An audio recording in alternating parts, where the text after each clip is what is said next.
la Convention des hommes d'affaires du plein évangile, Los Angeles, Californie, USA.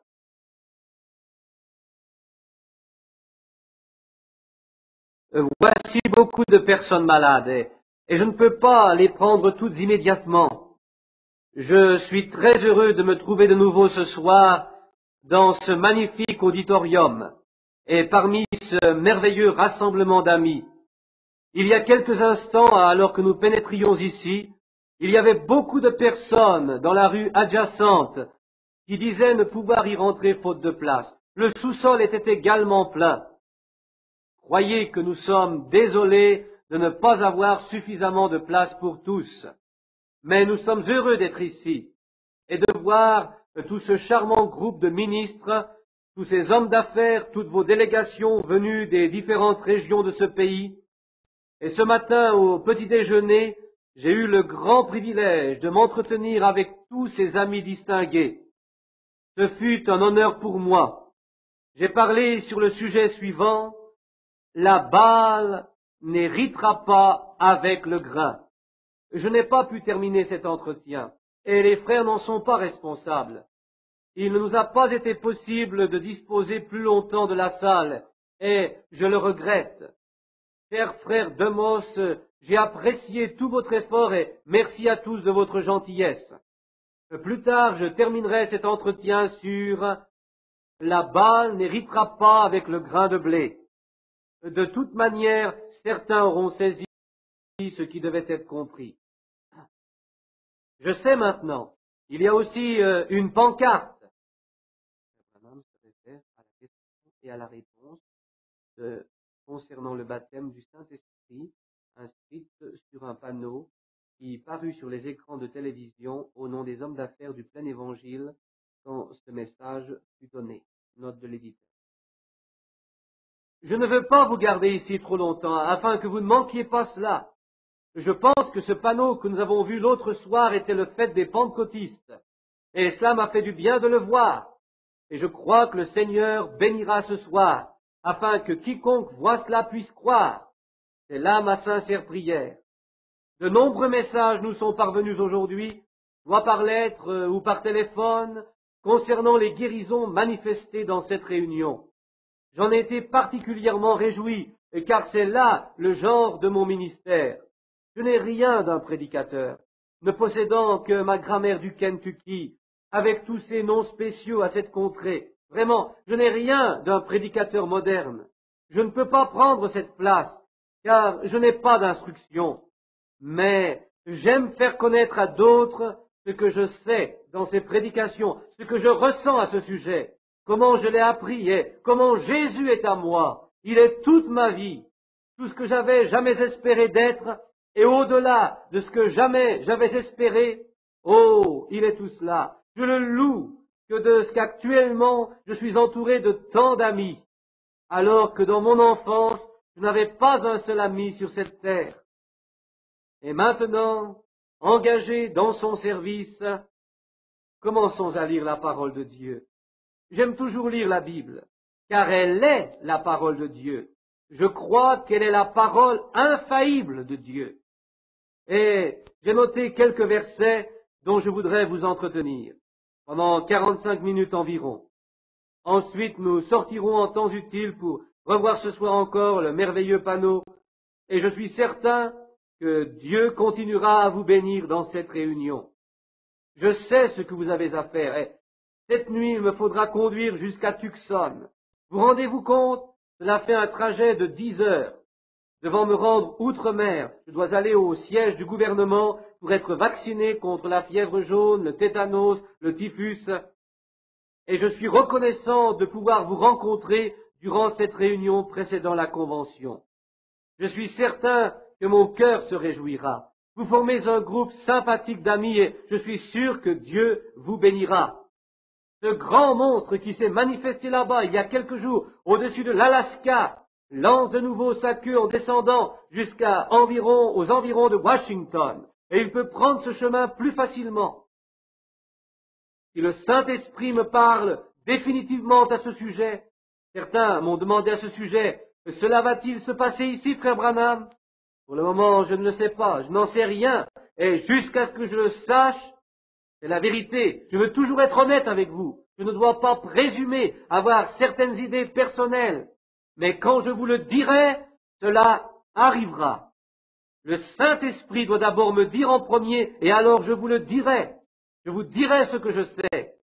C'est que le monde entier est sur le point d'être détruit. Nous sommes à la fin des temps. Frère Chakarian me disait ce matin comment il était descendu au travers des lignes de prière, il avait examiné les cartes de prière pour voir si j'avais dit aux malades ce qu'il y avait écrit. Et c'était une sorte de contrôle. Il avoua que parmi les centaines qu'il avait vérifiées, pas une seule ne s'est trouvée infirmée. Je ne dois pas intervenir personnellement dans tout cela, car ce serait une fausse route pour débuter. Et une petite fille, dont le père m'écoute actuellement, est venue me voir récemment. Elle avait eu un songe et elle me demandait la signification. Je lui répondis, je n'en sais rien, sœur. Je le saurai si le Seigneur me le révèle. Et j'ai essayé d'approcher le Seigneur à ce sujet, mais il ne me répondit pas. Et quand la petite fille revint, elle me dit, et maintenant, quelle est l'interprétation de mon songe? Je lui ai dit, viens t'asseoir ici, ma petite chérie, et écoute-moi bien. Ton papa et ta maman sont de très bons amis à moi. Ils sont venus du Canada pour se retirer ici et vivre auprès de moi. Ils ont compris ce que je vais tâcher de t'expliquer. De ma vie, je n'ai jamais dit quoi que ce soit de faux à quiconque, volontairement. Je pense savoir la signification de ton rêve, mais tant que je n'aurai pas moi-même la vision de ton rêve, tant que le Saint-Esprit ne me l'aura pas expliqué, je ne peux rien te dire. Regarde, au cas où j'avancerai quoi que ce soit, pourras-tu me croire ou non? Le jour où tu auras besoin de moi, quand tu seras entre la vie ou la mort, tout ce que je te dirai dans le nom de Jésus, ce sera véritablement lui, Jésus qui me l'aura annoncé. En fait, toutes ces dernières années, dans le monde entier, tout ce que j'ai dit ou annoncé dans le nom de Jésus s'est réalisé. Pas une seule fois, il n'y a eu une seule erreur. L'être humain n'est pas infaillible, seul l'est le Saint-Esprit. Et maintenant, voici un message qui me concerne personnellement. Souvent certains ont dit de moi que j'étais une personne terrible, que je n'aimais pas les gens, que je les blessais. Cela n'est pas vrai, non, cela est faux, je vous aime tous. Mais ne perdez pas de vue que l'amour est correctif. Il doit corriger certaines choses. Supposez que votre petit garçon se trouve au milieu de la rue, frôlé par toutes les voitures. Eh bien, vous le ramenez à la maison en lui disant, mon cher petit, ne va pas dans la rue, c'est trop dangereux. Mais le voilà qui s'échappe à nouveau. Que faire? Si vous aimez vraiment votre enfant, vous devez le corriger, lui donner une correction. Et si vous voyez un homme se trouvant sur un petit bateau qui, entraîné par le courant, se dirige dangereusement vers les chutes, où il va s'écraser indubitablement, direz-vous, Jean, prends ton temps, réfléchis un petit peu, un petit moment. Peut-être ne le feras-tu pas. Mais si je vois qu'il ne réalise pas le danger, je tenterai l'impossible pour tirer cet homme de son bateau. Pourquoi? Parce que c'est l'amour qui fait cela. Et maintenant, dans tous ces messages que je vous donne, je n'essaye jamais de prêcher une doctrine quelconque. Je le fais dans ma propre Église, mais quand je suis à l'extérieur, comme ici même, parmi des hommes et des femmes qui appartiennent à des dénominations différentes et qui n'ont pas tous les mêmes idées, je m'efforce d'employer des termes mesurés en expliquant mon message. Si vous êtes né de l'Esprit de Dieu, je pense que vous pourrez comprendre ce que je veux dire à tous ces chrétiens, méthodistes, baptistes, presbytériens et autres. Ce soir, lisons dans la Genèse, dans le 24e chapitre, les versets 12 à 14. C'est le serviteur d'Abraham, Eliezer, qui parle. Il a été chargé par son maître de trouver une épouse pour son fils Isaac dans le pays de ses pères. Et il dit, Éternel, Dieu de mon Seigneur Abraham, fais-moi, je te prie, rencontrer aujourd'hui ce que je désire, et use de bonté envers mon Seigneur Abraham.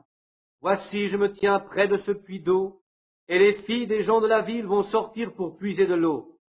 Que la jeune fille à laquelle je dirai, penche ta cruche, je te prie, pour que je boive, et qui répondra, bois, et je donnerai aussi à boire à tes chameaux, soit celle que tu as destinée à ton serviteur Isaac.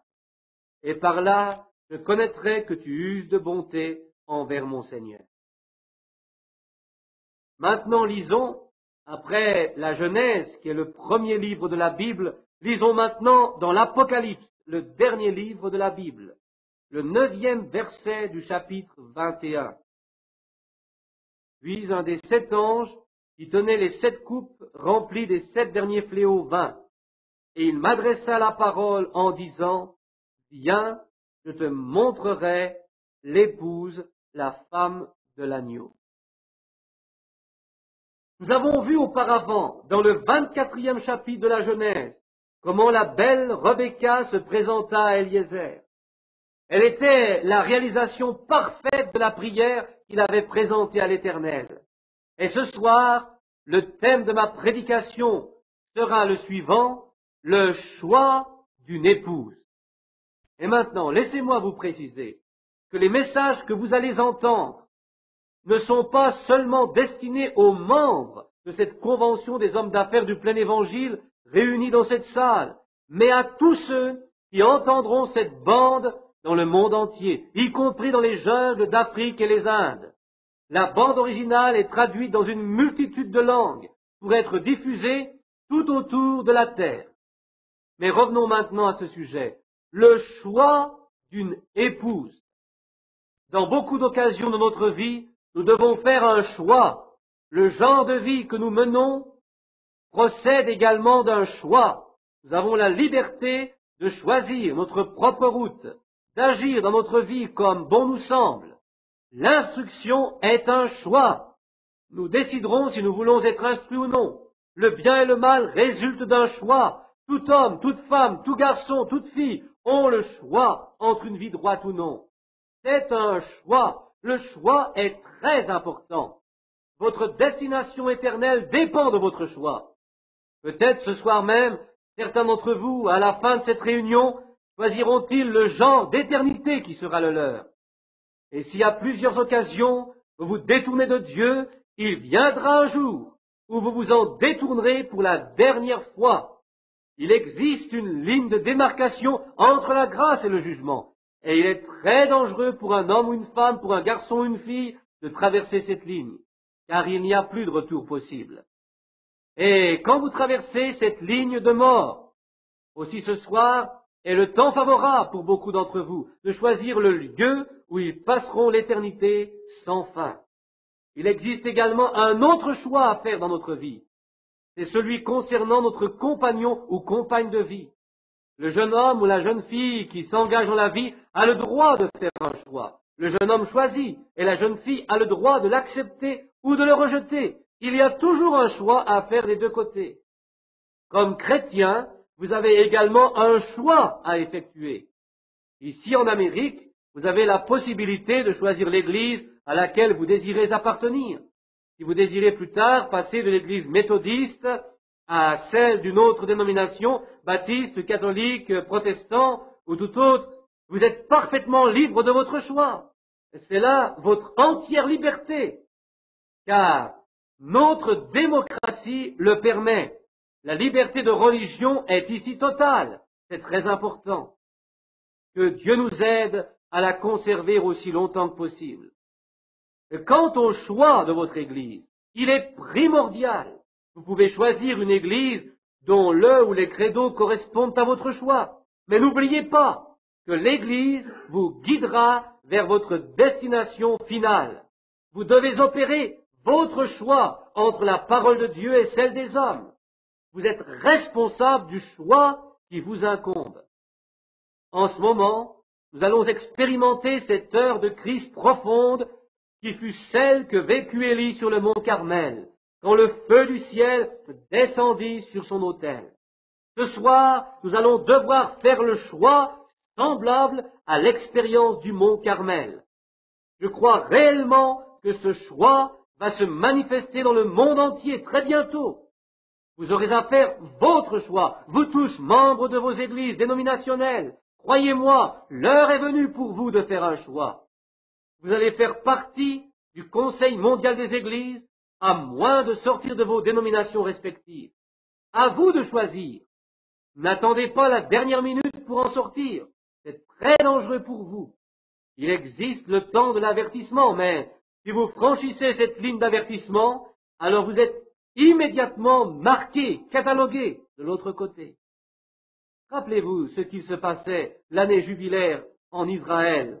C'était l'année pour la libération des esclaves. Les prêtres sonnaient de la trompette pour aviser chaque esclave de sa libération. Mais ceux qui refusaient la liberté qui leur était offerte devaient se rendre au temple et avoir le lobe de l'oreille percé par une alène. Ils devaient alors servir leur maître pour toujours. Ceux-là avaient entendu le son de la trompette, mais ils ne voulurent pas y prêter attention. Oh! Combien de fois les hommes et les femmes entendent la vérité de Dieu, de la parole, de sa vérité, mais ils ne veulent pas l'écouter. Il existe d'autres raisons pour cela. Il y a d'autres choix à faire avant de comparer la vérité avec les faits.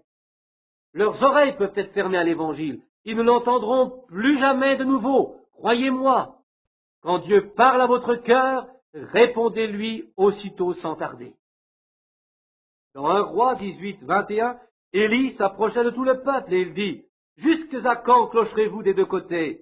Si l'Éternel est Dieu, allez après lui. Si c'est Baal, allez après lui. » Le peuple ne lui répondit rien. Dans notre entretien de ce matin, nous avons vu que toute chose dans la nature est un type des choses spirituelles, comme le soleil est sa nature. Ce fut là ma première Bible. Avant d'avoir lu une page de la Bible, je connaissais déjà Dieu, parce que la Bible est écrite partout dans la nature, qui correspond à la parole de Dieu. Considérez la mort, l'ensevelissement et la résurrection effectives dans cette nature, comme ce soleil, qui se lève, qui poursuit sa course, qui se couche, qui meurt, puis il se lève de nouveau. Oh, combien de choses dans la nature peuvent être considérées comme des types de Dieu. Le naturel est un type du spirituel.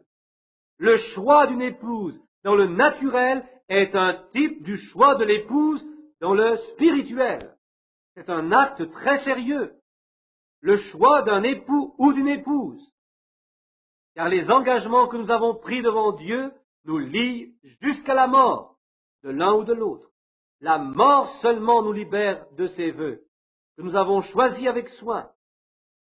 Vous avez choisi votre compagne ou votre compagnon, et tout homme, avant de choisir sa femme, doit bien réfléchir et prier Dieu pour qu'il le dirige. Il y a actuellement tant de divorces dans le monde actuel. Nous croyons être une nation chrétienne et pourtant, nous sommes en tête en Amérique et dans le monde entier en ce qui concerne les cas de divorce. Quel reproche pour nous, ces tribunaux de divorce! Je pense que la raison de cela réside dans le fait que cet homme et cette femme se sont éloignés de Dieu au lieu d'être séduits par ce beau regard de femme ou par la carrure de cet homme ou par toute autre affection charnelle. Regardons d'abord à Dieu et demandons-lui, « Ô Dieu, est-ce là ton plan ?» Je pense qu'actuellement, il y a trop de tromperies autour de nous. Exactement comme à l'école, au moment des examens, on cherche à copier sur le voisin en regardant son papier. Pourquoi ne pas prier Dieu de nous diriger en toute occasion? Si nous examinions de plus près ce que nous allons faire en nous mariant, quand nous choisissons notre femme ou notre mari, l'homme doit prier avec sincérité, car il risque de ruiner sa vie entière. Rappelez-vous de ces vœux, de cet engagement devant Dieu. Jusqu'à la fin de notre vie, nous resterons ensemble. Et s'il a fait un mauvais choix, et s'il se marie à une femme qui n'est pas faite pour lui, bien que le sachant, il ne pourra s'en prendre qu'à lui-même. Ce sera sa faute. Et si une femme prend pour époux un homme, qu'elle sait être incapable d'être un bon mari, ce sera tant pis pour elle. Car avant de s'unir, elle connaissait le pour et le contre. Avant de s'engager définitivement devant Dieu, qu'elle prie et qu'elle implore l'aide de Dieu. Il en est de même pour le choix d'une église. Vous avez prié au sujet de l'église que vous désiriez joindre. Rappelez-vous, les églises ont des esprits. Je ne veux pas critiquer, mais je réalise que je suis un vieil homme et l'un de ces jours, je quitterai ce monde. Le jour du jugement, j'aurai à rendre compte de ce que je dis ce soir. Si vous allez dans une église pour vous rendre compte de sa valeur spirituelle, jetez un regard sur le pasteur et vous constaterez la plupart du temps que l'église agit comme le pasteur. Quelquefois, je me demande si nous n'y trouvons pas un autre esprit différent du Saint-Esprit. Dans un certain endroit, le pasteur est un vrai radical. Alors vous constatez qu'il en est de même dans toute l'assemblée. Je pourrais même vous conduire dans une église où le pasteur a l'habitude, en prêchant, de balancer sa tête d'arrière en avant et d'avant en arrière. Jetez un coup d'œil sur l'auditoire. Ils agissent tous de même.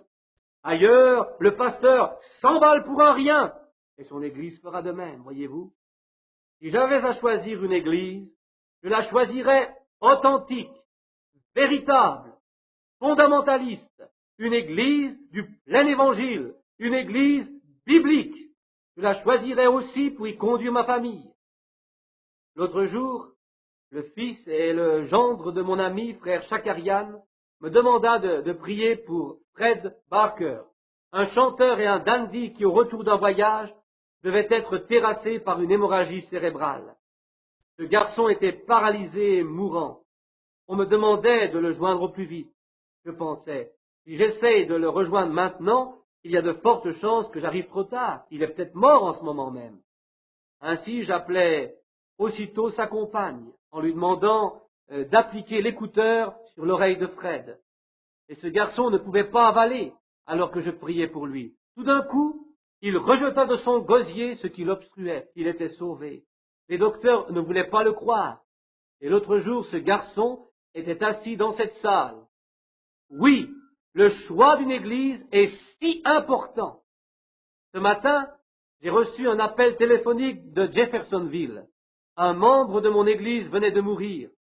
Il s'agissait d'une femme baptiste qui était venue de Louisville. Avant que le corps ne soit embaumé, un groupe d'anciens de mon église, des frères vraiment consacrés, vinrent prier pour que la vie revienne dans le corps de cette morte. Et le miracle s'est accompli. Actuellement, cette dame vit à nouveau. Pourquoi? Ses frères ont été enseignés à croire que toutes choses sont possibles à Dieu. Venez à Dieu avec foi et sincérité. Voilà pourquoi votre choix concernant l'Église doit être le bon. Je vous dis de nouveau que le genre de femme qu'un homme veut choisir reflètera l'ambition et le caractère de cet homme. Si quelqu'un choisit une femme qui ne peut lui convenir, il révélera ainsi son propre caractère. La femme qui est choisie par un homme pour devenir son épouse, elle est l'image de la nature de cet homme. Pour connaître vraiment un homme, ne vous fiez pas à ce qu'il peut vous raconter, mais regardez à celle qu'il épouse. Je me rends dans le bureau de cet homme qui se dit chrétien. Les murs sont couverts de photos de stars. La musique de rock'n'roll continue à jouer. Peu importe son témoignage et ce qu'il peut bien me dire, je ne le crois pas, car son esprit est nourri des choses de ce monde. Que dire si un jour il se marie avec une chanteuse de cabaret, une reine du sexe, ou tout simplement une moderne et jolie Riquetta? Il en est le reflet, il dévoile ce qu'il a dans ses pensées. Nous savons à l'avance ce que sera son futur foyer. Voici la femme qui donnera à ses enfants la même détestable éducation qu'elle-même a reçue. Cet homme est démasqué. Celui qui épouse une telle femme montre bien ce qu'il pense du futur. Pouvez-vous imaginer qu'un véritable chrétien puisse agir de la sorte? Non, je ne le pense pas. Un véritable chrétien ne regarde pas à la beauté visible de toutes ces femmes dépravées, mais il regarde au caractère, à la beauté intérieure de la femme croyante. Que celle-ci soit jolie ou non, peu importe, l'essentiel, c'est le caractère, celui du cœur. Et quand un chrétien désire se marier, qu'il choisisse une femme qui soit véritablement née de nouveau, alors elle reflètera son véritable caractère divin. Ce qu'elle pense, comment elle élèvera ses enfants dans un foyer chrétien. Oh, quelle différence entre cette femme-là et celle de mauvaise vie. Personnellement, je suis opposé à l'opinion actuelle moderne, qui consiste à trouver normal le travail de la femme en dehors de son foyer. Quelle disgrâce pour ces villes qui utilisent la police féminine alors qu'il existe encore tant de chômeurs. Cela révèle l'état d'esprit actuel moderne. C'est dégradant. Quand Dieu donna une femme à l'homme, il donna à ce dernier le plus beau cadeau qui se puisse imaginer en dehors du salut. Mais si cette femme essaye de prendre la place d'un homme dans la cité, elle devient la pire des choses. C'est vrai. Regardons maintenant au rapprochement spirituel. Je sais que c'est mal, vous le savez aussi, mais c'est la vérité. Peu importe l'importance du mal, mais nous avons constaté les faits et les effets du mal. C'est ce que la Bible nous enseigne. Nous voyons là pleinement que le plan spirituel de Dieu, élaboré pour sa future demeure avec sa future épouse, c'est ainsi. Si un homme se marie avec une femme frivole, vous pouvez imaginer ce qu'il arrivera plus tard. S'il se marie avec une femme qui ne désire pas rester à la maison, la suite est prévisible. Un jour, je me suis rendu à un grand marché pour acheter du bétail. J'étais accompagné par un frère qui est propriétaire d'un ranch. Je regardais le manège de ce vieux compagnon. Avant d'engager la conversation pour l'achat d'une génisse, son premier soin était d'examiner la face de la bête. Souvent, il secouait la tête, il poursuivait sa course. Je dis, Jeff, je veux te demander quelque chose. Vas-y, Bill. Pourquoi examines-tu toujours la face de ces vaches? Elles ont bonne apparence, elles sont bien nourries, lourdes, il me répondit. Mon garçon, tu as beaucoup à apprendre à ce sujet. Je ne regarde pas à l'apparence extérieure de la bête. Elle peut être magnifique, pleine de santé, de force, mais si je constate dans son regard une lueur sauvage bien caractéristique, je ne l'achète pas. Mais pourquoi donc, Jeff? D'abord parce qu'elle ne pourra jamais rester tranquille. Ensuite, elle ne sera jamais une mère pour son petit veau. Et s'ils la mettent en vente, c'est qu'elle est grasse, c'est qu'ils veulent s'en débarrasser. Maintenant, je vous dis, je fais un rapprochement entre cette lueur sauvage dans le regard de cet animal et cet éclat sauvage et inhumain que l'on peut voir dans l'œil de Riquetta dont je vous parlais tout à l'heure. Il vaut mieux pour toi, mon garçon, que tu t'éloignes d'elle. Je me moque de ce que les journaux, la télévision peuvent raconter au sujet de sa beauté. Pour moi, son allure et son regard sont les choses les plus horribles et hideuses que j'ai jamais vues de ma vie. Un jour, dans la cafétéria de Clifftown, j'allais prendre mon breakfast en compagnie de mon frère Argenbright. Celui-ci descendit pendant quelques instants dans le sous-sol. Il y avait là quelques jeunes femmes qui étaient attablées. Et soudain, cette fille, Riquetta, entra dans la salle. Je pensais, je ne sais pas qui elle est, je ne l'ai jamais vue auparavant. Oh, elle paraissait avoir une maladie de peau qui lui rongeait le visage. Elle avait une drôle d'apparence, vous savez. En tant que missionnaire, j'ai visité des léproseries, j'ai vu toutes sortes de maladies bizarres. J'allais m'approcher de cette jeune femme et lui dire, je suis un serviteur de Dieu et je prie pour les malades. Voulez-vous que je prie pour vous? Je n'avais jamais rien vu de plus repoussant que ce visage. 2 ou 3 personnes entrèrent encore, et je me ravisais en attendant le retour du frère Argenbright. Dès qu'il arriva, je lui ai dit, qu'est-il arrivé à cette jeune femme? Il me répondit, oh, c'est de la peinture. Tant elle était fardée. Oh, dire que je croyais qu'elle sortait de quelque léproserie ou asile pestiféré. On lui défendait de fréquenter toute autre femme, voyez-vous. Ne choisissez pas à la légère. Examinez et priez. De cet exemple, nous voyons que l'épouse que l'homme va choisir reflètera le caractère de ce dernier. Elle révélera ce qui est en lui. Pouvez-vous imaginer qu'un homme rempli du Saint-Esprit puisse se choisir une femme de ce genre pour en faire son épouse? Je ne le crois pas. Peut-être suis-je une vieille baderne, mais voyez-vous, je ne puis pas le comprendre. Tournons-nous maintenant vers le côté spirituel.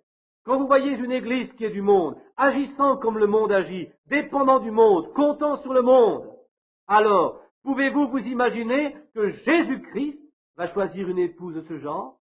Pouvez-vous vous imaginer qu'une église mondaine puisse devenir l'épouse de Christ? Non, c'est impossible. Ne perdez pas de vue qu'un homme et sa femme sont un. Vous joindrez-vous à une personne telle que Riquetta? Si vous le faites, vous me décevrez profondément. Et qu'en serait-il de Dieu? S'unirait-il à une dénomination régulièrement prostituée? Pensez-vous qu'il le ferait? Il ne le fera jamais. Rappelez-vous de 2 Timothée 3:5, ayant l'apparence de la piété, mais reniant ce qui en fait la force.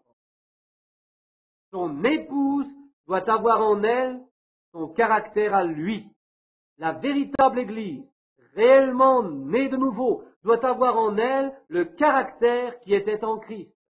Car le mari et l'épouse sont un. Si Jésus ne faisait que ce qui plaisait à Dieu, tenir et manifester sa parole, son épouse devra avoir le même genre de caractère.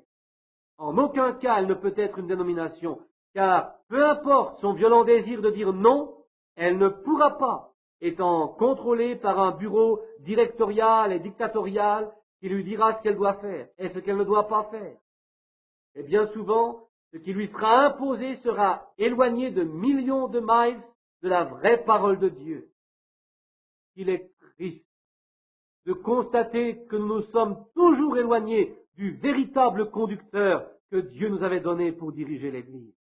Il n'y a pas pour cela, il n'a jamais envoyé de prêtre d'État, il n'a jamais envoyé un évêque, un cardinal, un prêtre, un pape. Il a envoyé le Saint-Esprit pour l'Église, pour conduire l'Église. Rappelez-vous Jean 16. Quand le Consolateur sera venu, l'Esprit de vérité, il vous conduira dans toute la vérité, car il ne parlera pas de lui-même, mais il dira tout ce qu'il aura entendu, et il vous annoncera les choses à venir. Voilà ce que le Saint-Esprit devait faire. Mais, de nos jours, l'Église moderne est cela. Elle n'aime pas cela. Alors, comment peut-elle être l'épouse de Christ? Aujourd'hui, on choisit une dénomination moderne. Que fait-elle? Elle reflète tout simplement la misérable connaissance de la parole que possèdent ceux qui en font partie. En aucune manière je ne désire vous heurter ou vous blesser, mais je désire travailler en profondeur dans vos cœurs, jusqu'à ce que tombe le bandeau qui est sur vos yeux. J'ai marié beaucoup de couples dans ma vie. Chaque fois, cette cérémonie m'a rappelé Christ et son épouse. L'un de ces mariages est resté gravé en moi. J'étais alors un jeune ministre de Dieu, il y a bien longtemps. Mon frère Doc travaillait à la WPA, une entreprise des ponts et chaussées, à environ 30 miles de Jeffersonville. Il avait avec lui un jeune garçon travaillant dans la même entreprise. Il était venu d'Indianapolis, une ville se trouvant à une centaine de milles d'ici. Un jour, il dit à mon frère, « Doc, je veux me marier. J'ai assez d'argent pour avoir ma licence de mariage, mais il ne m'en reste pas assez pour payer le pasteur. » Doc lui dit, « Mon frère Branham est un serviteur de Dieu et il peut vous marier. Il ne demande jamais rien pour cela. Demande-lui s'il veut nous marier. » D'accord. Et ce soir-là, mon frère me demanda si je voulais bien les marier. Alors je lui ai demandé si les deux fiancés n'avaient jamais été mariés auparavant, soit l'un soit l'autre. Cela n'étant pas le cas, mon frère Doc avisa son jeune ami que tout était en règle, que le frère Branham les recevrait, quand il voudrait, pour les interroger d'abord. Et le samedi, le jeune homme descendit me voir, et je suis toujours ému quand je me rappelle ce mariage. C'était durant une après-midi pluvieuse. Soudain, une vieille Chevrolet s'arrêta devant la maison. Les phares étaient rafistolés avec du fil de fer. Et c'était peu de temps après avoir perdu ma première femme, Hope. J'occupais 2 petites pièces, et Doc était avec moi pour assister à l'entretien. Le garçon sauta de la voiture. Il n'avait rien d'un futur marié. Ses chaussures étaient complètement usées. Je pourrais lui en acheter une paire de neuves pour $1,50, et ses pantalons étaient fripés, et sa veste une de ces vieilles vestes en moleskine, comme il en existait ici dans le temps. Elle était trempée. Puis une gentille petite dame sortit de la voiture. Elle avait une jupe écossaise. C'est tout ce qu'elle avait sur elle. Une qualité de tissu appelée Jindiane. Elle portait aux pieds un semblant de chaussure. Elle paraissait très jeune avec ses nattes qui descendaient dans son dos jusqu'à la taille. Je lui demandai, « N'êtes-vous pas trop jeune pour vous marier ?» Elle répondit, « Non, j'ai l'autorisation écrite de mon père et de ma mère. Je dois la présenter à la cour pour obtenir ma licence. » Très bien, lui répondis-je. Avant de procéder à la cérémonie de mariage, j'aimerais m'entretenir quelques instants avec vous. » Et tout le monde prit place. Et le garçon regardait dans la pièce tout autour de lui. Il avait besoin d'une bonne coupe de cheveux. Il ne portait pas attention à ce que je disais, et il continuait d'examiner ma chambre. Je lui dis alors, « Fils, je veux que tu m'écoutes, que tu écoutes ce que je te dis. »« Oui, monsieur. »« Aimes-tu cette jeune fille ?»« Oh, oui, monsieur, je l'aime. » Et je dis à la fille, « Et toi, l'aimes-tu ?»« Oui, monsieur, je l'aime. » Je leur dis, « Avez-vous un logement ?»« Oui, monsieur. »« Très bien, dis-je. Je vais vous poser une autre question. Tu travailles toujours à la WPA ?»« Oui, je gagne 12 $ par semaine. Penses-tu que tu pourras subvenir aux besoins de ton épouse ?»« Oui, je ferai tout ce qui est possible pour cela. » Et me tournant vers la jeune fiancée, je lui dis, « Et toi, sœur, que feras-tu s'il perd sa place? Retourneras-tu chez papa et maman? » ?»« Non, monsieur, je resterai avec lui. »« Et si tu as 3 ou 4 enfants, jeune homme, sans travail, que feras-tu? La renverras-tu? » Il me répondit, « Non, monsieur, je lutterai jusqu'au bout, nous trouverons une issue. » Je réalisais qu'il l'aimait réellement. Tous deux s'aimaient profondément. Je les mariai donc. Et quelque temps après, je demandai à mon ami Doc, « Où habite-t-il maintenant? » Il me dit, « Rends-toi à New Albany, une petite ville en dessous de Jeffersonville. » Je connaissais cet endroit le long de l'Ohio. J'y allais tous les jours quand je travaillais à la ligne électrique, avec d'autres camarades de travail. Et il y avait là une réserve de matériel. Pendant que les autres discutaient et plaisantaient, je suis descendu à la rivière pour prier et lire ma Bible dans un hangar, en tôle ondulée, qui dans le temps abritait une forge. Il y avait dans ce local un lot d'énormes caisses vides ayant servi à emballer les carrosseries de voitures. Et mon jeune marié avait scié une porte dans l'une de ces caisses, et cela constituait son premier logement, de briques et de braques. Il l'installa un peu plus loin, en se servant de caisses vides, pour servir de meubles, de tables, et un jour je pensais, je devrais descendre et me rendre compte de leur installation. 6 mois avant de m'y rendre, j'avais marié un couple des plus fortunés. La mariée était la fille de Eveknet, l'un des hommes les plus riches de la région de l'Ohio. Il possédait des usines de maisons préfabriquées. Le marié était le fils du millionnaire Ethel Slater, qui possédait d'immenses chantiers de sable et de gravier. Et quand je mariais ces deux jeunes gens qui nageaient dans l'opulence, j'avais une pensée pour la petite pièce en bois qui abritait mes 2 petits amis, ne possédant qu'une petite couche, un lit de camp pliant. Et pourtant, ces 2 couples si différents, ils avaient été bénis par la même cérémonie. Un jour, je décidai de visiter ce couple fortuné. Ils n'avaient pas à travailler, leurs parents étaient millionnaires, ils leur avaient construit une belle maison, ils possédaient une belle Cadillac, renouvelée chaque année. Le couple avait un seul enfant. Je me rendis donc auprès d'eux dans ma vieille Ford. Je gravissais les escaliers d'entrée, et avant de frapper, je les entendis discuter bruyamment. En réalité, ils se disputaient sérieusement. Ils étaient tous les deux jaloux l'un de l'autre. Ils revenaient d'un bal. Elle était vraiment jolie, elle était une reine de beauté. Et à ce titre, elle avait remporté de nombreux prix, dont plusieurs voitures. Je les regardais à travers les vitres. L'un était assis dans un coin, l'autre à l'opposé. Ils se disputaient au sujet d'un garçon qui avait trop dansé avec elle. Et quand j'eus frappé à la porte, ils se levèrent d'un bond pour venir à ma rencontre en disant « Hello, frère Branham, comment allez-vous » ?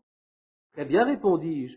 Et vous-même ?»« Oh, dit-il, nous sommes très heureux, n'est-ce pas, chérie ?»« Oh oui, chérie. » Voyez-vous, mes amis, tout ceci, c'est de la dissimulation. Vous ne pouvez pas vous réchauffer devant la peinture d'un feu. Il en est de même de ces églises. Essayant de peindre la Pentecôte d'il y a 2000 ans, vous ne pouvez pas vous réchauffer devant un feu postiche. La Pentecôte est aussi réelle aujourd'hui qu'à cette époque-là. Le feu tombe toujours. Il continue à tomber. Ce n'est pas un feu imaginaire, c'est un feu réel. Vous avez vu le genre de vie que menait ce couple. Je ne voudrais pas vivre ainsi. Maintenant, pensais-je, l'autre couple se trouve au bas de la colline, près de la rivière. Le samedi suivant, je décidai de les surprendre eux aussi, pour me rendre compte de leur genre de vie.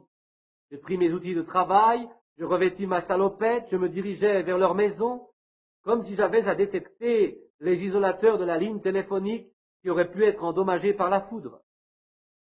Je la suivais donc, et Je suivais donc la route bordée par la ligne électrique qui suivait le long de l'Ohio, et je pus ainsi me glisser tout près de la maison. La même vieille Chevrolet se trouvait devant la porte. Celle-ci était entr'ouverte. Je pouvais les entendre parler. Cela peut vous paraître hypocrite de ma part, mais je désirais les surprendre à l'improviste pour me rendre compte par moi-même. C'est ainsi que j'agis vis-à-vis de la parole de Dieu. Est-ce la vérité? Ou bien, c'est la vérité? Tiendra-t-il sa parole? Ou bien, il tient sa parole, lui étant Jésus. Et s'il ne tient pas sa parole, alors ce n'est pas Dieu, voyez-vous? Mais s'il tient sa parole, alors c'est bien Dieu. Je me glissai encore plus près, et voici ce que j'entendis. Il lui disait, « Chérie, j'ai tellement désiré que tu portes cette robe. » Elle lui répondit, « Mais mon amour, cette robe est vraiment très belle. Elle est très jolie. Je l'apprécie beaucoup. Mais vois-tu, lui était assis là, et il tenait sa femme contre lui-même, il avait son bras autour du cou de sa femme, elle agissait de même. Ils avaient étalé sur la table tout l'argent qu'ils possédaient, et il disait, voilà pour l'épicerie, voilà pour l'assurance, voilà pour l'auto. Il ne pouvait joindre les deux bouts. Puis il avait vu une jolie robe dans une vitrine. Il y avait déjà eu 2 semaines qu'il la convoitait. Elle coûtait $1,50. Il la voulait, et il disait, tu sais, chérie, tu serais si jolie là à l'intérieur. Elle répondait, mon amour, c'est déjà une robe. Vraiment, je n'ai pas besoin d'une autre. Oh, quelle petite reine. Et je retournais, je pouvais voir le clocheton qui se trouvait sur le toit de l'autre maison là-bas. J'étais là debout et je pensais, qui est l'homme riche? Je me disais, Bill Branham, si tu avais à choisir entre ces 2 maisons, où irais-tu? Pour moi, ce ne serait pas cette belle villa au sommet de la colline, mais je prendrais ce caractère ici, qui est un véritable maître de maison, quelqu'un qui m'aime, qui demeure avec moi, qui cherche à bâtir son foyer, sans être harcelé par une femme réclamant de nouveaux atours, quelqu'un qui fasse partie de vous-même. Une chose est une jolie fille, une autre chose est le caractère. Voici le seul moyen de faire un bon choix. D'abord, regardez au caractère. Et si en plus vous l'aimez, alors c'est merveilleux. Notez que le premier Adam de Dieu n'a pas pu choisir sa femme. Dieu lui en fit une, et il a dû la prendre. Nous voyons qu'elle l'éloigna de la parole de Dieu. Il n'avait pu prier au sujet de son union. Il n'en est pas de même pour vous et pour moi. Lui n'avait pas le choix. Nous savons qu'elle le détourna de sa position correcte de fils de Dieu, en lui montrant un genre de vie plus moderne. De lui-même, il n'aurait pas agi ainsi, mais le caractère de la femme révéla qu'elle était dans l'erreur. Elle le persuada par son raisonnement que cette nouvelle lumière moderne qu'elle avait trouvée et qui était contraire à la parole de Dieu leur permettrait de mieux vivre. De nos jours, combien de femmes arrivent à détourner un brave homme de Dieu et vice-versa, en essayant de le persuader que sa religion, écoutez-vous bien les pentecôtistes, est démodée, brumeuse, erronée. Vous devez prier dur avant de vous marier avec une telle fille. Il en est de même pour vous, jeunes filles, qu'un garçon veut ainsi vous détourner. La beauté n'a rien à voir dans ce problème. Ève persuada Adam en dehors de la volonté de Dieu et l'incita à agir comme il le fit contre son gré. Le résultat, ce fut la mort pour la race humaine tout entière. Voilà pourquoi la Bible interdit à la femme d'enseigner, de prêcher la parole de Dieu ou de faire quoi que ce soit. Je le sais, ma sœur, que beaucoup d'entre vous diront, le Seigneur m'a appelé pour prêcher. Je ne veux pas discuter avec vous sur ce point précis, mais je dois vous dire ce que dit la parole à ce sujet. 1 Timothée 2,12, je ne permets pas à la femme d'enseigner ni de prendre de l'autorité sur l'homme, mais elle doit demeurer dans le silence. Mais me direz-vous, le Seigneur m'a dit d'agir ainsi. Je n'en doute pas un seul instant. Avez-vous entendu mon message l'autre soir au sujet de Balaam? Il avait reçu de Dieu l'ordre impératif, ne le fais pas. Mais Balaam revint à la charge, et Dieu finit par lui dire, Nombre 22-20, va avec eux. Être de prêcher. Je ne dis pas qu'il ne peut le faire, mais cela n'est pas conforme à son plan et à sa parole originelle. Car elle doit être soumise comme le dit aussi la loi. C'est pourquoi elle n'est pas autorisée à agir ainsi. Notez une fois de plus comment l'épouse terrestre est un type de l'épouse spirituelle. La parole dit qu'elle a été créée pour l'homme et non pas l'homme pour la femme. Dans quelques instants, je vous parlerai de l'épouse de Christ. Mais je veux essayer de vous montrer l'arrière-plan de la chose. La femme était faite pour l'homme et non l'homme pour la femme. Voilà pourquoi toutes les anciennes lois, la polygamie pour les hommes, c'était quelque chose de légal. Regardez à David avec ses 500 femmes. Pourtant la Bible dit qu'il était un homme d'après le propre cœur de Dieu. Salomon en avait 1 millier, mais aucune de toutes ces femmes ne pouvait avoir d'autre mari que le leur. Vous avez entendu ma bande sur le mariage et le divorce. Il n'y a pas si longtemps, je me trouvais à Tucson, sur la montagne, où je priais Dieu à ce sujet. L'école avait été libérée pour permettre à chacun de constater le phénomène. La colonne de feu tournoyait sur la montagne, se déplaçant d'avant en arrière, de haut en bas, et tous les gens de la ville l'ont vu. C'est à ce moment-là que Dieu me révéla la vérité sur ce problème concernant le mariage et le divorce. Si l'un va de ce côté et l'autre de l'autre côté, il doit y avoir la vérité quelque part. Et après cela, ce fut la révélation des 7 sceaux. La vérité dévoilée. La femme ne peut posséder qu'un seul mari, car la femme est faite pour l'homme et non l'homme pour la femme. Les 500 femmes de David constituaient son épouse. C'était un type de l'épouse de Christ. Dans le millénium, quand Christ sera assis sur son trône, son épouse ne consistera pas en une seule personne, mais en des dizaines de milliers, toutes en une. Voilà l'épouse de Christ. David avait de nombreuses femmes, à titre individuel, mais l'ensemble de ces femmes constituait son épouse. Ainsi, le corps entier des véritables croyants est l'épouse de Christ. Lui est l'homme, l'époux. Nous aussi, nous avons été créés pour Christ. Christ n'a pas été fait pour nous, pour ce que nous essayons de faire aujourd'hui, mais c'est de faire nous-mêmes la parole d'après nos livres. Or, la parole, c'est Christ, alors que nous devrions essayer de nous rendre capables de suivre la parole qui est Christ. Voilà la différence. Quand un homme choisit une jeune fille, il ne doit pas se baser sur sa beauté. Oh, j'entends quelqu'un qui dit là-bas, ici soyez prudents, prédicateurs. Je vous le répète, que tous ces artifices que l'on appelle beauté sur cette terre viennent absolument du diable. Et je vais vous le prouver dans la lumière de cette remarque. Tâchez de rechercher la sainte parole de Dieu pour voir si cela est droit ou non. Et si quelques-unes d'entre vous, mes sœurs, cherchez à être aussi jolies, voyez d'où cela vient. Au commencement, nous voyons que Lucifer était si bon, jusqu'au moment où il séduisit les anges. Il était le plus beau de tous. Paradis vient du démon. Salomon a dit, la grâce est trompeuse et la beauté est vaine. Proverbe 31:30. Le péché est beau. Certainement il l'est. Il attire. Écoutez bien ceci. Nous voyons dans la nature, créée par Dieu, à l'exception de l'homme, que dans les différentes espèces des animaux, c'est le mâle qui est le plus beau, et non la femelle. Pourquoi cela? Regardez le cerf, ce grand daim avec ses merveilleuses cornes.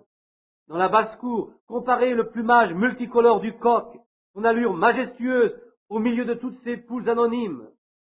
Aucune femelle parmi les animaux n'est immorale. Seule la femme peut être immorale. Elle seule sait se transformer pour créer la perversion, n'est-ce pas vrai? Voyez ce que la bonté fait d'elle. Voilà pourquoi nous constatons de nos jours, elle cherche à devenir de plus en plus belle et attirante. Pearl Boyens est considérée comme la plus grande beauté d'Amérique. Mais savez-vous ce que la Bible lui réserve? Au commencement, la chute a été provoquée par Ève, la première femme. Savez-vous que la Bible a annoncé que dans les derniers temps, la femme prendrait de l'autorité et dominerait l'homme? Le port des pantalons d'homme, la chevelure courte, tout cela lui est interdit par la parole de Dieu. Vous savez qu'elle représente l'Église. Suivez la conduite actuelle de la femme et vous verrez la direction que prend l'Église. C'est parfaitement exact. La femelle d'aucun animal ne peut s'abaisser aussi bas que la femme. À l'exception de la femme, toutes les autres femelles proviennent d'une création originelle de Dieu. Dieu créa seul l'homme original. Il en prit une partie pour en faire sa compagne. La femme est donc un sous-produit de l'homme, car Dieu n'aurait pu instituer une telle chose. Consultez les Écritures, c'est bien exact. Dans la création originale, Dieu l'en écarta, mais si elle arrive à se maintenir droite elle-même, combien sa récompense sera-t-elle plus grande que celle de l'homme? Elle est mise sur un terrain d'expérience, de contrôle. C'est par elle que la mort est venue. Elle est coupable de toute mort. Mais alors Dieu tourna le problème et il utilisa quelqu'un pour ramener la vie de nouveau par le moyen d'une femme. Il apporta son fils à l'humanité et celui-là était obéissant. Une mauvaise femme est la pire des choses. Rien ne peut tomber aussi bas. Caïn, le fils de Satan, pensait que Dieu accepterait la beauté. Il le croit encore aujourd'hui. Caïn était le fils de Satan. Je ne veux pas revenir sur les détails que vous connaissez, mais la Bible dit qu'il était du démon, et cela suffit. Très bien. Caïn pensait que Dieu apprécierait un autel bien décoré, bien agencé pour l'adoration. Aujourd'hui, il en est de même, c'est vrai. Ils disent, nous aurons la plus belle église, les gens les mieux habillés, le clergé le plus cultivé. Et quelquefois, Dieu est éloigné de tout cela de dizaines de millions de mille. C'est parfaitement vrai. C'est encore l'église. Et si Dieu apprécie seulement la louange, la sincérité, le sacrifice, alors Caïn était aussi juste qu'Abel. Mais lui, Abel, c'est par la révélation de Dieu qu'il a compris que ce n'étaient pas des pommes que ses parents avaient mangées. Maintenant, je vais dire quelque chose qui pourra sembler déplacé dans la bouche d'un serviteur, mais je le dirai néanmoins. Je vous livre cette pensée. Si le fait de manger des pommes permet aux femmes de réaliser qu'elles sont nues, qu'attendons-nous pour leur en donner à nouveau? Excusez-moi de cela. J'ai juste voulu vous relaxer un moment avant d'entendre ce qui va suivre. Nous savons tous qu'il ne s'agissait pas de pommes. L'Église, dans ces derniers jours, arrive à son terme, comme il en est de toutes les institutions humaines. Elles deviennent scientifiques. On cherche à créer une Église scientifique au moyen d'un moment séduisant de grands clochers. Comme il est triste de constater que les pentecôtistes se sont engagés dans cette ornière. Comme il serait préférable de vous tenir là-bas au coin de la rue avec un seul tambourin, mais entouré de l'Esprit de Dieu. Vous essayez de vous comparer à tous les autres, parce que vous êtes une dénomination. Les églises tendent à devenir scientifiques. Rappelez-vous que plus l'homme avance par la science dans le progrès, plus il se tue lui-même un peu plus chaque jour. Quand l'homme a inventé la poudre, se doutait-il de toutes les conséquences? Depuis qu'il a inventé l'automobile, cet engin tue actuellement plus de monde que la poudre le fait. Aujourd'hui, il a créé sa bombe à hydrogène. Je me demande ce qu'il va en faire, n'est-ce pas vrai? Il en est de même de l'Église. Comme l'homme s'enfonce de plus en plus dans le domaine de la science, dans la réalisation de ses grands projets, il s'éloigne de plus en plus de Dieu et il s'enfonce de plus en plus dans la mort. Ne choisissez pas votre Église comme vous le faites de votre épouse. La science a permis à la femme d'utiliser tous les produits de beauté qu'elle a mis à sa disposition pour augmenter auprès des hommes son pouvoir de séduction. Vous choisissez le caractère de Dieu dans l'Église que vous cherchez. Comparons maintenant l'épouse naturelle de ce jour avec la soi-disant Église. Épouse aujourd'hui. La mariée de nos jours se présente avec des cheveux coupés pour être à la mode de Jacqueline Kennedy. Savez-vous ce que la Bible dit à ce sujet? Elle donne à l'homme le droit de la répudier s'il le désire. Du fait de mes nombreuses prédications en Californie, je sais que vous le savez tous, et toutes, et malgré cela rien ne change. Il est vrai que l'on ne peut pas transformer un porc en un agneau. Vous allez me détester pour toutes ces paroles, mais il faut que vous sachiez la vérité. Voici venir cette jeune mariée moderne. Elle est outrageusement fardée. Peut-être que si vous laviez son visage, vous reculeriez d'horreur devant son vrai visage. Ainsi est l'Église masquée sous la théologie de Max Factor. Toutes deux ont un beau visage factice, C'est une beauté venant de l'homme, non pas une beauté venant de Dieu. Il n'y a pas beaucoup de caractère ni chez l'une ni chez l'autre. Voyez comme Satan est trompeur. L'épouse moderne porte des shorts, elle a les cheveux coupés, elle est vêtue de costumes masculins. Mais tout cela n'empêche pas son pasteur de lui dire qu'elle est en règle. Tout est parfait ainsi. C'est le chemin pris par l'Église.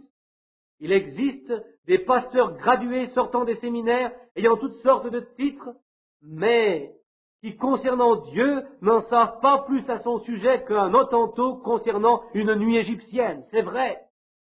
Certains séminaires de théologie ne connaissent à peu près rien au sujet de Dieu. L'Église moderne, camouflée derrière sa théologie, est loin de posséder ce caractère spirituel que Jésus-Christ recherche.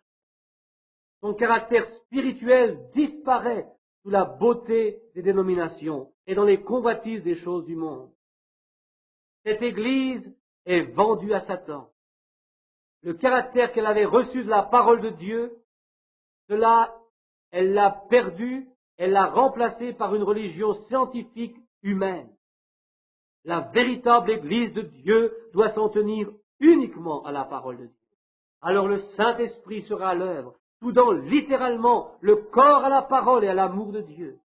Au lieu de cela, l'Église elle-même a vendu à Satan son droit d'aînesse, comme le fit Ésaü.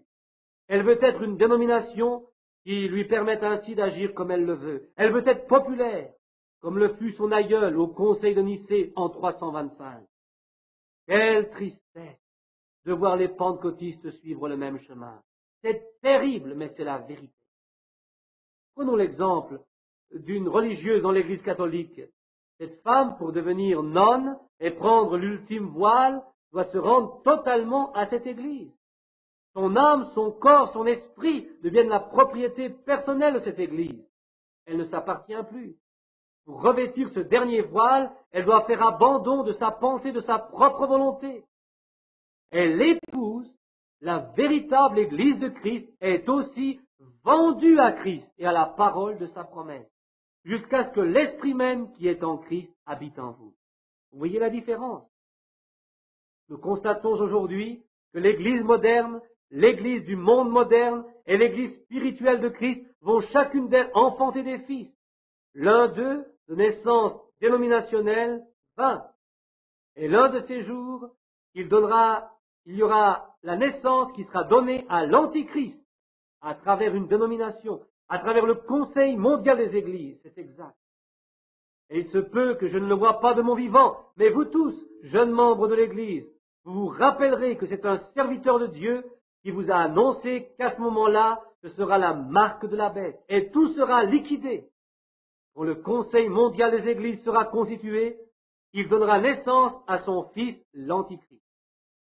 Et l'autre Église, celle qui est imprégnée de la parole de Dieu, apportera le corps complété de Jésus-Christ, qui est l'épouse. Le corps de Christ n'est pas actuellement complètement terminé. Combien parmi vous savent-ils cela, que l'homme et la femme sont un? Christ est un corps, la parole. L'époux doit être le reste de ce corps. Et les deux réunis constitueront de nouveau un seul corps, comme ce fut le cas pour Adam au commencement. Un homme et sa femme sont un. Maintenant, elle, l'épouse véritable, s'est donnée à lui, Jésus, en abandonnant sa propre pensée. Et sa pensée à lui, c'est sa volonté. Et sa volonté, c'est sa parole. Regardons maintenant à la soi-disant épouse choisie par l'homme. Et comparons l'épouse spirituelle à l'épouse naturelle d'aujourd'hui. Une moderne Jézabel ensorcelée par son Achabe. Les beautés et les artifices de Max Factor. Quant à l'Église moderne, elle agit pareillement, prostituant la parole du Dieu vivant avec ses grandes dénominations, ses grands bâtiments, ses réserves monétaires, ses hauts salaires. Tout est à vendre. L'homme qui est dans la chair, prenant tout ce qui est juste et bien, et ne le mettant pas en pratique lui-même. Séduction, tromperie, c'est tout. C'est véritablement l'âge de l'Église aveugle de Laodicée. Exactement comme elle est définie dans la Bible. Elle dit, je suis riche, je trône comme une reine, je n'ai besoin de rien. Ne sais-tu pas que tu es pauvre, misérable, aveugle, pitoyable et nu? Et tu ne le sais pas, ainsi dit le Seigneur. Apocalypse 3. Alors je ne l'ai jamais lu si ce n'est pas ainsi. Voilà ce que l'est. Elle l'ignore. Pensez à cela. Dans la rue, dites à un homme ou à une femme qu'il ou qu'elle est complètement nue. Ils vous répondront, occupez-vous de vos propres affaires. Voyez-vous? Il y a une déficience mentale quelque part. Il y a quelque chose qui ne tourne pas rond dans leurs esprits. Lisez à ces gens la parole de Dieu et vous verrez leur comportement. Parlez-leur du baptême du Saint-Esprit que nous expérimentons de nos jours. Ils vous regarderont comme si vous étiez des détraqués. Si vous leur dites qu'ils doivent naître de nouveau, qu'ils doivent croire en la Bible, ils vous répondront, c'était là une fable juive pour les temps anciens. Notre Église aujourd'hui est dans le vent. Ils sont pitoyables, misérables, aveugles et nus, et ils ne le savent même pas. La Bible a dit que ce serait là la condition des églises au dernier âge. Comment un véritable prophète peut-il manquer un tel spectacle? Je l'ignore. Pénétrez dans toutes nos églises actuellement, constatez-le vous-même. Elles sont toutes les mêmes, des églises dites modernes. La vieille courtisane était fille d'Apocalypse 17. Elle donne à ces pauvres gens, pauvres, misérables, aveugles et nus, leur doctrine théologique qui est contraire à la parole de Dieu. Et elle se trouve en elle tous ces esclaves de partout, hommes et femmes. Christ, lui, confirme sa parole, qui attire les vrais croyants. Il n'attire pas les membres de ces églises, qui sont attirés par les grandes dénominations, les grandes œuvres, les grands projets, les fantaisies diverses. Mais la parole de Dieu attire l'épouse de Christ. Il est intéressant de noter comment ces églises mondaines attirent l'attention de tous ces gens par de belles robes, des hôtels bien décorés, par des femmes aux cheveux coupés, des visages fardés, et dire qu'ils s'imaginent pouvoir chanter comme des anges. Ils mentent comme des démons. Ils s'amusent follement toute la nuit, courant de ci, de là, participant à des bals, etc. Cela n'est pas conforme à la parole de Dieu. Mais la véritable épouse attire l'attention de Dieu en gardant et en suivant sa parole. Venons-en à l'apparence de Christ. Vous dites, un petit moment, mais qu'en est-il de sa beauté dont vous nous parlez? La Bible dit dans Ésaïe 53, verset 2, que lorsque Jésus vint, il n'y avait en lui aucune beauté qui puisse nous attirer. N'est-ce pas correct? Vous parlez de la beauté moderne, celle du monde, mais la beauté de Christ résidait dans son caractère.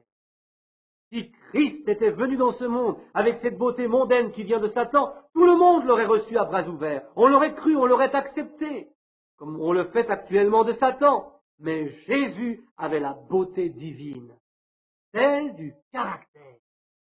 Il n'était pas un bel homme, grand, vigoureux, élancé. Dieu ne choisit pas ce genre de beauté. Un jour, un prophète chercha parmi les fils de Jessé celui qui serait roi pour remplacer Saül.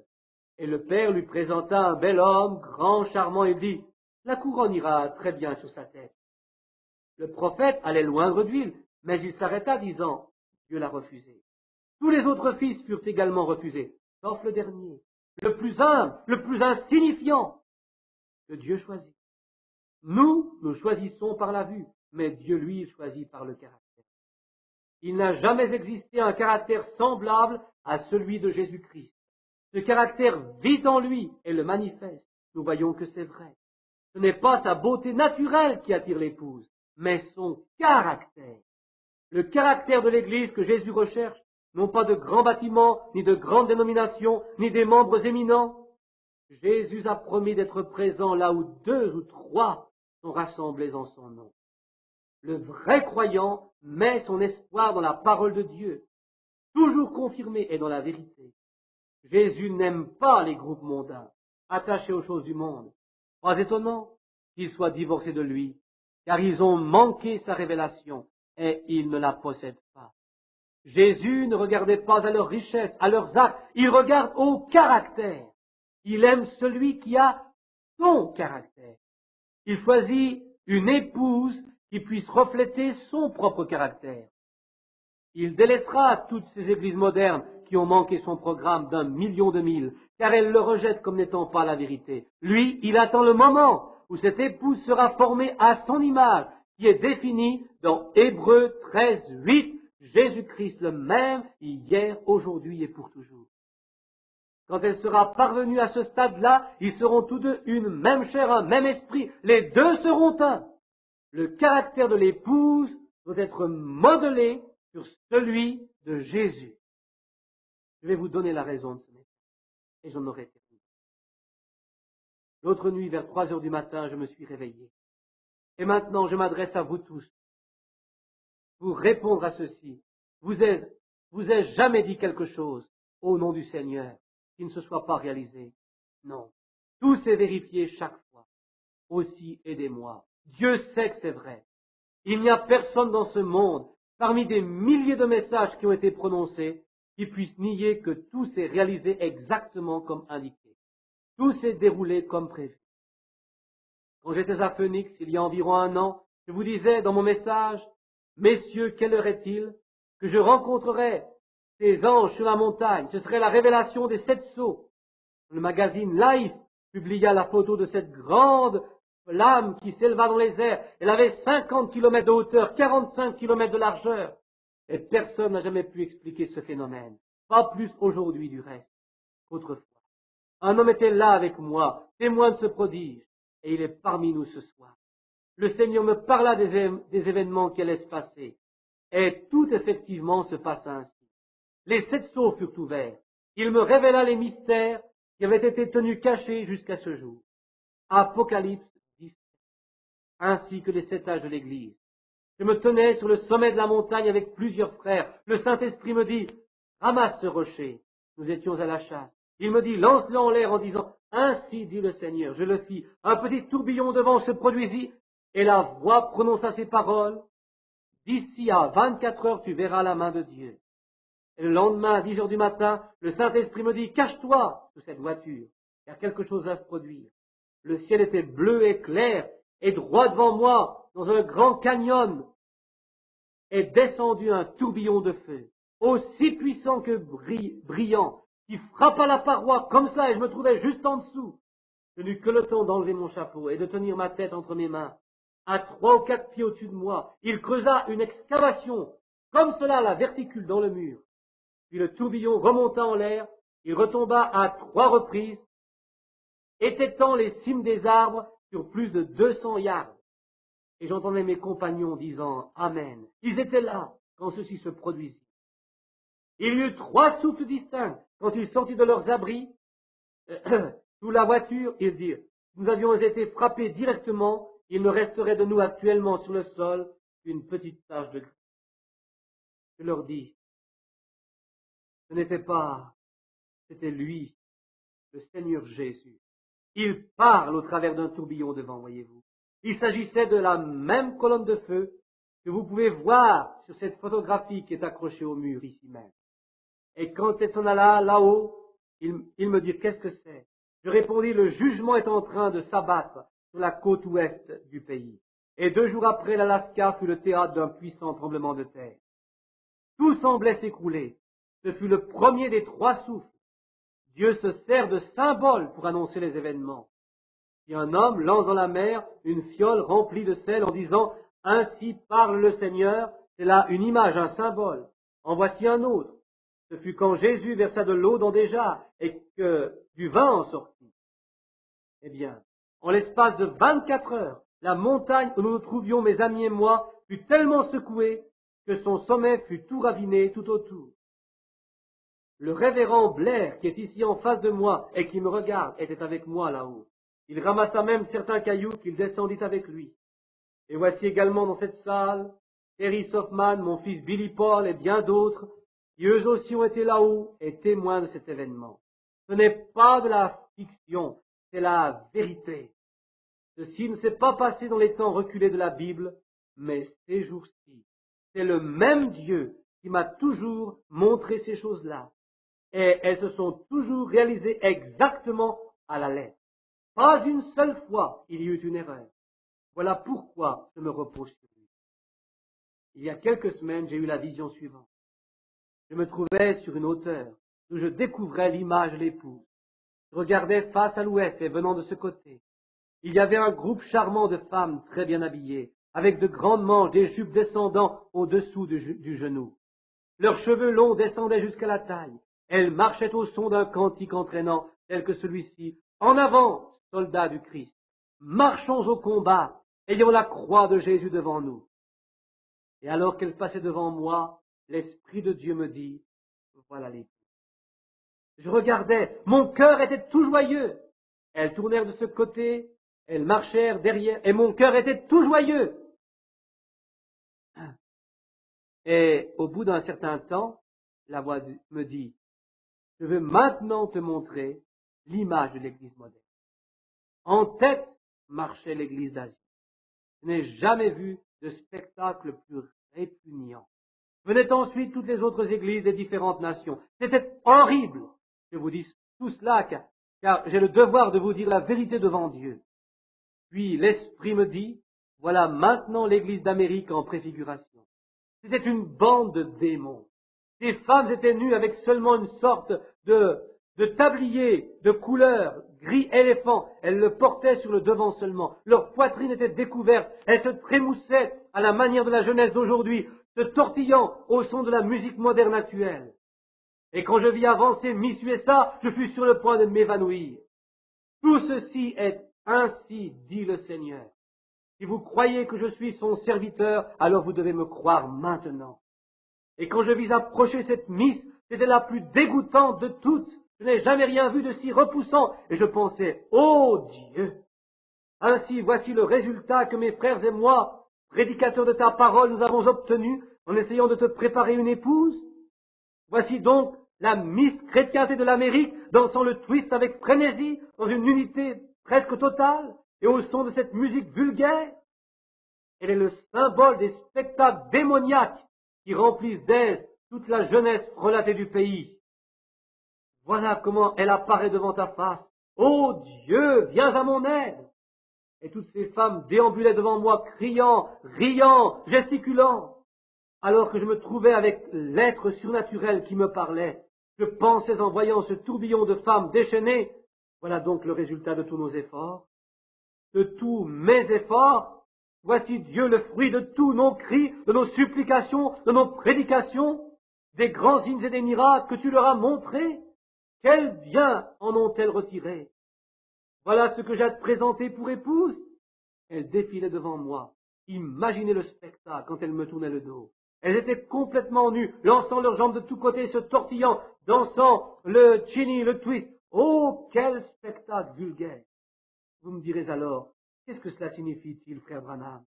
Je n'en sais rien. Je vous dis tout simplement ce que j'ai vu en voyant. Oh, je pensais au Dieu, alors je suis condamné. Inutile pour moi d'essayer plus longtemps. Il vaut mieux que j'abandonne. Sir Carl Williams, si vous êtes parmi nous, n'est-ce pas là la confirmation de ce rêve qui vous a tant bouleversé il y a quelque temps? Le volant de direction est enlevé de mes mains. Et pour en revenir à ma vision, je pensais que je ferais aussi bien d'oublier tout cela. Vraiment, voilà que soudain, en un instant, je les entends revenir sur moi. Et de ce côté revenait la même épouse qui était venue de l'autre côté. Voici de nouveau ces petites dames. Chacune d'elles était revêtue du costume national de son pays, soit de la Suisse, ou de l'Allemagne, ou de l'Italie, toutes portant les mêmes cheveux longs comme au début. Elles marchaient toujours au son du cantique, en avant, soldats du Christ, marchons au combat. Et quand elles eurent repassé devant moi, au même endroit où je me trouvais, lors de leur arrivée, elles commencèrent à repartir dans les cieux. Je remarquais en qu'eux un groupe de petites filles. Elles devaient être des Suédoises ou des Suissesses. Elles regardaient à droite et à gauche. Elles s'élancèrent dans les airs. Je leur criais, ne faites pas cela! Ne quittez pas la ligne! Alors que je leur criais de la sorte, je me vis moi-même dans la vision près d'elles, élevant la main comme cela. Je pensais aussitôt, c'est très bien ainsi. Voilà pourquoi je vous ai dit tout cela ce soir. 10 mois plus tard, je vais vous poser une question. N'est-il pas plus tard que nous ne le pensons? L'épouse n'est-elle pas déjà prête à être enlevée après avoir été choisie et scellée? Il n'y en aura qu'une, savez-vous? Il n'y en aura pas une autre extra. Est-ce possible? Eh oui, eh oui. Rappelez-vous ce que je vous disais l'autre jour au breakfast. Dans le pollen générateur de l'homme, de la femme, il y a chez l'un 1 million de germes, et chez l'autre 1 million d'œufs. Mais il y aura seulement un de chaque qui va vivre. Tous les autres vont mourir. Un seul œuf et un seul germe de la même nature. Personne ne peut dire quel est le bon. C'est Dieu seul qui le décide. Sera-ce un garçon, une fille, une brune, une blonde? C'est Dieu qui le décide. Les avez-vous examinés au microscope dans un tube d'essai? Comment un seul germe parmi 1 million s'attache à un seul œuf parmi 1 million? J'ai assisté à cette expérience. Ils sont tous les mêmes, mais c'est Dieu qui opère par élection. La naissance naturelle se fait par élection. Dieu en choisit un sur 1 million. Et quand le peuple d'Israël quitta l'Égypte pour rejoindre la terre promise, il comptait environ 2 millions de personnes. Chacune d'elles était sous le sang du même agneau immolé, sinon elle n'aurait pas pu vivre. Chacune d'elles écouta Moïse, le prophète de Dieu. Chacune d'elles fut baptisée dans la mer Rouge. Chacune d'elles dansa de l'autre côté de la mer quand Dieu détruisit l'ennemi. Chacune d'elles se tint avec Moïse, entendit chanter dans l'esprit. Ils mangèrent tous la manne dans le désert, qui tombait du ciel chaque nuit. Cette manne est un type du message. Mais sur 2 millions, combien parvinrent-ils au but final? 2 seulement, 1 pour 1 million. Il existe aujourd'hui dans ce monde environ 500 millions de chrétiens, y compris les catholiques. 500 millions de soi-disant chrétiens dans le monde.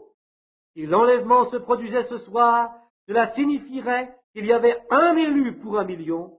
Je le précise bien, je n'ai pas dit il y a, mais s'il y avait, que demain il y aurait 500 personnes qui auraient disparu. Personne n'en saurait. Chaque jour, plusieurs milliers de personnes disparaissent sans que l'on puisse les retrouver. Il pourrait bien nous arriver ce qui survint quand Jean-Baptiste se manifesta. Les disciples, suivant Matthieu 17, 10-12, posèrent cette question à Jésus. Pourquoi donc les scribes disent-ils qu'Élie doit venir premièrement? Il répondit, il est vrai qu'Élie doit venir et rétablir toutes choses. Mais je vous dis qu'Élie est déjà venu et qu'ils ne l'ont pas reconnu. Un de ces jours, nous pouvons nous trouver assis ici et dire, qu'en est-il de l'enlèvement? Avant que la tribulation ne vienne, il a déjà eu lieu et vous ne l'avez pas. Le corps de l'épouse est déjà scellé, elle se tient prête au départ. Je ne vous dis pas que cela se passera comme je l'ai dit, mais j'espère qu'il n'en sera pas ainsi, mes amis. Mais si ce soir, nous sentons dans notre cœur que nous devons redresser notre vie et réparer ce que nous avons tordu, laissez-moi vous donner un avertissement solennel en tant que serviteur de Dieu. Voici ce que je vais vous dire pour la première fois du haut de cette chair ce soir. Je me suis étendu plus profondément que précédemment en public sur cette question, car j'ai une grande liberté d'expression dans ces réunions. Si vous croyez que je suis un prophète de Dieu, vous devez prêter attention à tout ce que je vous ai dit. Ce jour, si votre cœur ce soir est alerté, n'hésitez pas. Allez à Dieu directement, à l'instant même. Faites-le, amis. Arrêtons-nous une petite minute maintenant. Regardez vos credos que vous suivez. Regardez dans vos propres églises. Tout cela est-il conforme à la parole de Dieu? Êtes-vous en règle? Vous-même, personnellement? Vous me dites, mais je suis un brave homme. Nicodème l'était aussi. Tous les autres, ils étaient si gentils. Mais voyez-vous, cela n'a rien à voir avec la question. Et vous, femmes, je veux que vous vous regardiez dans le miroir, ce que Dieu exige de vous. Il ne s'agit pas du miroir de votre Église, mais du miroir de Dieu. Et voyez si vous reflétez dans votre propre vie l'épouse spirituelle de Jésus-Christ. Vous, ministres et pasteurs, pensez de même. Arrondissez-vous les angles ici, pour sauver les sentiments de quelqu'un tout là-bas. Le feriez-vous? Et pour cela, on vous mettrait hors de l'Église. Oh, si vous avez ce sentiment, mon cher frère, laissez-moi vous mettre en garde dans le nom de Jésus-Christ. Fuyez de là, tout de suite. Et vous, madame, si vous ne pouvez vous élever au niveau d'une vraie chrétienne, non pas d'une chrétienne de nom, il faut que dans votre cœur, dans votre vie, vous vous conformiez exactement à ce qui est indiqué sur le certificat de mariage de Dieu. Conformez-vous-y, et vous, membres d'Église, si votre Église ne se conforme pas entièrement à la parole de Dieu, sortez d'elle et allez en Christ. Voilà, un avertissement solennel. Nous ne savons pas à quelle heure il est, vous ne savez pas non plus à quel moment. Cette ville de Los Angeles sera engloutie un jour au fond de l'océan.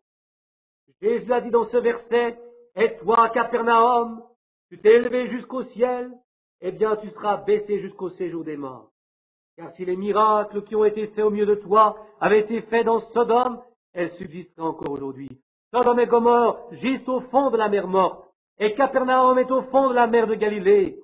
Ô toi, Los Angeles, qui proclamais être la cité des anges, qui t'es vanté, qui t'es exalté jusqu'aux cieux, et qui manifeste toutes tes actions répugnantes, au point que les villes de l'étranger viennent chercher ici nos modes, nos coutumes avilissantes pour les répandre dans le monde.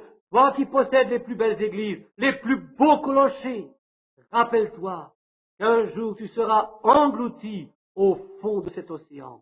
Tu vas être criblé, la colère de Dieu va te vomir maintenant même. Combien de temps va-t-il encore maintenir cette langue de sable que la mer de Salton va bientôt engloutir? À plus de 1500 mètres de profondeur, ce sera pire qu'au jour de Pompéi. Repens-toi, Los Angeles, tourne-toi vers Dieu, l'heure de sa colère va sonner sur la terre. Fuis pendant qu'il est encore temps de fuir, viens en Christ. Oh, prions. Dieu bien-aimé, comme je suis bouleversé par tout ce que je vois, mon cœur déverse des larmes de mise en garde. Ô Dieu, que ces hommes, que ces femmes qui sont ici ne prennent pas à la légère ce que je viens de leur dire. Exauce ma prière, que les membres des différentes églises ne pensent pas que ces avertissements qu'ils ne soient pas interprétés comme une attaque personnelle destinée à les blesser ou à leur porter préjudice. Qu'ils se rendent compte, ô Dieu, que c'est dans l'amour que je leur ai parlé. Rends-moi témoignage, Dieu Tout-Puissant, qu'année après année, j'ai parcouru cette côte de long en large pour y proclamer ta parole. Et si cela doit se produire cette nuit, ô Dieu, tu es témoin que je leur ai dit la vérité. Tu sais que cette vision de l'épouse est la vérité. J'ai invoqué ton nom à ce sujet en disant, ainsi dit le Seigneur. Je suis conscient de ma responsabilité. Seigneur, en cette circonstance, je te prie, Seigneur, dans le nom de Jésus, pour que toutes ces personnes réalisent le danger imminent qui les menace, qu'ils fuient de la colère qui doit venir. Car le mot Ichabod est inscrit au-dessus des portes, au-dessus de la nation. Ichabod veut dire la gloire de Dieu est établie. Une marque noire de contrôle y est indiquée. L'Esprit de Dieu attristé s'est éloigné de là. Ils sont pesés dans la balance et ils sont trouvés légers. L'appel du roi Nebuchadnezzar se renouvelle de nos jours, avec des invités pris de boissons, des femmes à demi nues et qui se disent chrétiens. Stop. Tournez la cassette et vous trouverez immédiatement la suite du message. Merci. Ô Dieu du ciel, aie pitié de ce monde pécheur et de ce peuple pécheur. Seigneur, comme nous le sommes ce soir. Ô Dieu, j'essaie de me tenir sur la brèche pour supplier que dans ta grâce divine, tu parles ce soir à toute cette foule et pour que ton épouse ne perde pas de vue qu'elle doit marcher non pas conformément à un credo quelconque, mais suivant ta parole, l'évangile du Seigneur Jésus-Christ. Exauce-nous, ô Dieu, qu'ils puissent savoir ce soir que tu es Dieu et que ta parole est la vérité. Nous attirons solennellement l'attention de tout cet auditoire sur ta parole dans le nom de Jésus-Christ. Je te prie pour lui, Seigneur. Ils t'ont vu, sans l'ombre d'un doute, se déplacer à travers la foule, disant à chacun ce qu'il y a dans son cœur. Tu nous connais, Seigneur. Ce qui va se passer maintenant, tu sais que cela est vrai. Ô Dieu, je te prie au nom de Jésus de permettre au Saint-Esprit d'intercéder de nouveau, Seigneur, et de tirer de cet auditoire, Seigneur, ceux qui sont inscrits dans le livre de vie de l'agneau. Accorde-leur, ô Dieu, je t'en prie de tout mon cœur. Tous ces gens, Seigneur, me donneraient naturellement jusqu'à leur dernier sou pour supporter le message. Ils feront tout ce qu'il leur est possible de faire